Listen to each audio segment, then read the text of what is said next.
Good morning. Welcome to morning meeting. So here's what's on my mind this morning. I mentioned this in another video. There's road construction happening around where I live. It feels like it's endless, but it's actually going pretty quickly.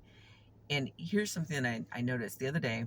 We were in line because it was just stopped and we had to wait for the pilot car. And they're just stacked up behind me, car after car after car. And there's a motorcyclist directly behind me. And after a while, he just got off his bike and stood and kind of was looking around. And you could tell that he was both thankful he could get off his bike and stretch, perhaps, but he seemed a bit frustrated because where we were, we couldn't see what was going on ahead of us. All we knew was that we couldn't move, but we didn't know why exactly.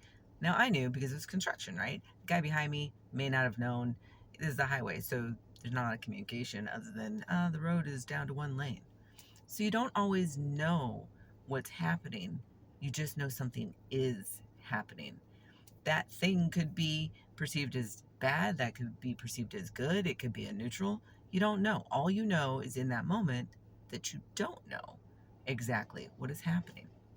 And you have to have some faith that it's all going to be okay and it's all going to work out. And that's what this is like.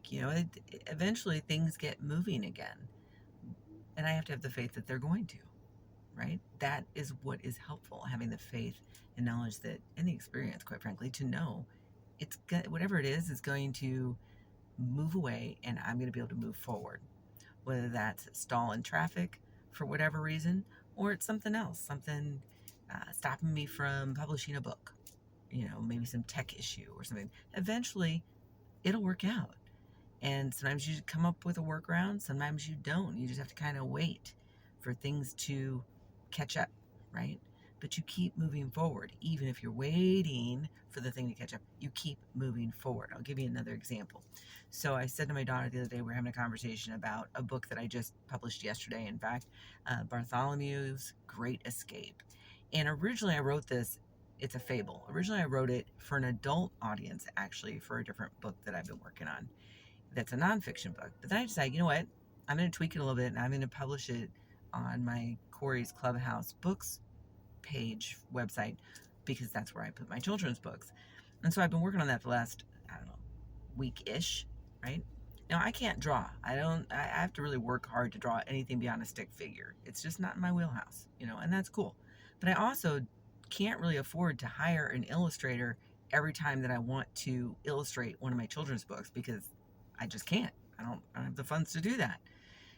So I'm really, really, really happy that technology and things have caught up with where I am right now with regard to writing those books. And that's what I was explaining to my daughter yesterday.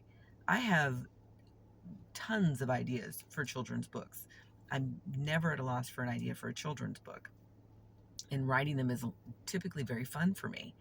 The stress comes in when I have to go in and come up with the illustration side of that. But now there are so many tools available that make it so much easier for me. And I don't even use AI, by the way, to do any of the illustrations. I pay for the illustrations that I use and knowing that I don't have an exclusive right to them, but I don't care about that because that's not the idea behind these books that I'm working on for children. They're easy readers. And I originally designed them for my own students, my online students, because I wasn't finding what I needed in order to help them learn to read better, or learn to read, period.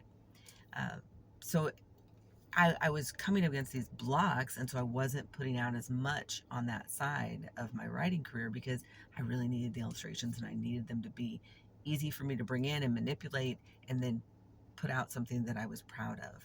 And it's finally there. I'm astounded at that. Even a couple of years ago, it was good, but today it's even better. And that's without, like I said, using AI to manipulate anything. There's so much available in order to help me do my job and produce something that I can be proud of that I want to share with the world, basically. So that's just another example. I couldn't have seen that. I wouldn't have forecasted that. I just had to have faith that everything was going to come together when it needed to come together for me. And it did. So just keep that in mind. If you can't, just because you can't see what's going on ahead of you, doesn't mean that nothing's happening. It also doesn't necessarily mean that it's bad. sometimes it can be a very good thing. And we just have to have a little faith. See you later.